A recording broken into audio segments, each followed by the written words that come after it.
दोस्तों, कब्र की पहली रात एक अहम रात है। कब्र की पहली रात किसी के लिए जहन्नम का गड्ढा हो सकती है और किसी के लिए जन्नत का बाग। रसूलुल्लाह सल्लल्लाहु अलैहि वसल्लम फरमाते हैं, बेशक ये उम्मत अपनी कब्रों में आजमाई जाएगी। जब मोमिन को कब्र में रखा जाता है तो इसके पास एक फरिश्ता आता है और पूछता है, तो किसकी इबादत करता था? अगर अल्लाह ने इसे हदायत दी हो तो वो कहता है, मैं अल्लाह की इबादत करता था।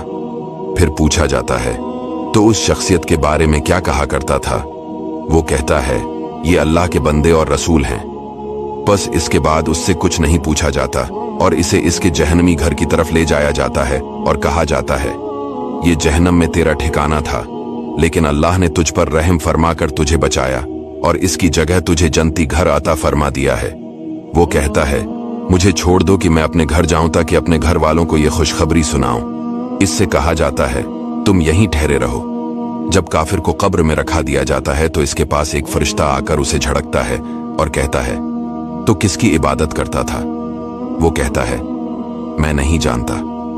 इससे कहा जाता है, इस शख्सियत के बारे में क्या कहता था?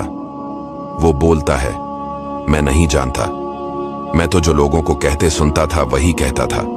चुनांचा फरिश्ते इसे लोहे के हथौड़े से दोनों कानों के दरमियान एक ज़र्ब मारते हैं, जिससे वो ऐसी चीख मारता है जिसे जिन और इंसान के सिवा तमाम मखलूक सुनती है। दोस्तों, इस दुनिया में हमारे आने का मकसद है कि अल्लाह ताला की इबादत करे, अच्छे अच्छे काम करे, न कि हम अपनी जिंदगी को गुनाहों में सर्फ कर दे। हमें मौत आनी है और हमें कब्र में जाना है, मगर अफसोस की बात यह है कि हम उसके लिए कोई तैयारी नहीं कर रहे। हमारे पास साथ में जाने के लिए कुछ भी नहीं है, लेकिन हमारे पास वक्त है, हमारे पास सेहत भी है। तो हमें चाहिए कि हम इस दुनिया में नेकी करें, अच्छे काम करें, अपनी जिंदगी इस रास्ते पर डाल दे जिसका तरीका प्यारे नबी सल्लल्लाहु अलैहि वसल्लम बताया है। अल्लाह पाक हम सबको नेक एमाल और समझने की तौफीक अता फरमाए।